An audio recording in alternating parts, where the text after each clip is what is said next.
نبی پاک صلی اللہ علیہ وسلم کوہ صفا کی پہاڑی سے گزر رہے تھے. قاضی سلمان منصور پوری نے لکھا ہے حضور گزر رہے تھے, ابو جہل بھی سامنے آ گیا. آتے ہی کہنے لگا دین کی تبلیغ چھوڑنی ہے کہ نہیں چھوڑنی, باز آنے ہے کہ نہیں. حضور خاموش رہے. پھر اس نے کہا آپ بدل سکتے ہیں کہ نہیں. حضور خاموش رہے. 6 بار کہا, 4 بار کہا, پھر معاذ اللہ ثم معاذ اللہ. حضور کو برا بھلا کہنے لگا, نبی کریم کو برا بھلا کہنے لگا. حضور خاموشی سے سنتے رہے. یہ جو جواب بندہ نہیں نہ دیتا یہ بھی بہت بڑی سزا ہوتی ہے. اسے سمجھ نہ آئی. جب حضور دیر تک خاموش رہے تو غصے میں لال پیلا, بولتے کیوں نہیں. اتنا غصہ کیا کہ اس کے ہاتھ میں ڈنڈا تھا, اس نے رسول پاک کے سر اقدس پر ڈنڈا مار دیا. حضور نے سر پہ ہاتھ رکھا اور اللہ کے حبیب گھر کی طرف چلے گئے, بولے نہیں. عبداللہ بن جدان کی لونڈی دیکھ رہی تھی, وہ نیچے اتری پہاڑی سے تو حضرت امیر حمزہ حضور کے چچا شکار کھیل کے آ رہے.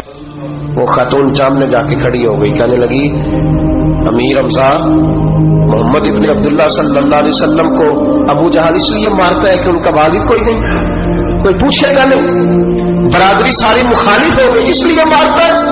تو بڑا دلیر ہے, شکار کھیلتا ہے, بھتیجے کا نہیں پتا. یہ نہ ہوتے ہیں, چچا کو بھی بڑا ہی پیار ہوتا ہے بھتیجے. ڈرتے ہیں کئی دفعہ لوگ بیوی سے دائیں بائیں والوں سے بات نہیں کرتے, لیکن نہ بھائی کے بچے بھی پیارے لگتے ہیں. میرے اپنے والد کے پوتے ہیں, وہ پیارے لگتے آتے جاتے. وہ جب اولاد کے سامنے خلاف باتیں کر لیتا ہے نا, لیکن ان کا دکھ بھی اپنا ہی ہوتا ہے, ان کی تکلیفیں بھی. یہ رشتہ ہے, یہ بھائی ناخنوں سے گوشت علیحدہ نہیں کیا جا سکتا. یہ اللہ کے بنائے ہوئے رشتے, یہ پیارے لگتی ہے, اپنے باپ کی نسل یہ اچھی لگتی ہے. اس درد کے ساتھ, ذوق کے ساتھ حضرت امیر حمزہ نے شکار نہیں پھینکا, ڈنڈا اٹھایا اور اس جذبے سے اٹھایا کہ درخت پہ ہاتھ ڈالا, یوں کر کے ڈنڈا توڑا.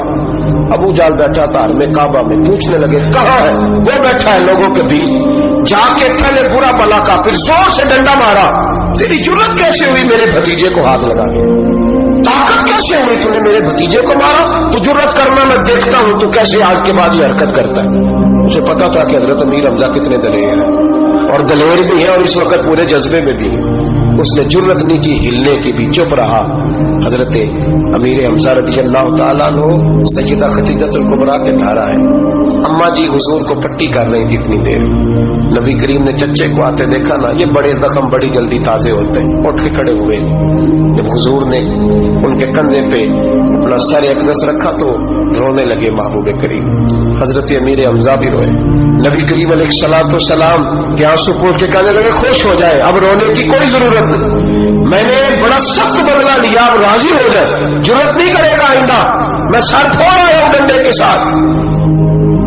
جب یہ کہا تو اللہ کے حبیب نے سر اٹھا لیا, آنسو پوچھ کے فرمایا چاچا میں نہیں ایسے خوش ہوتا.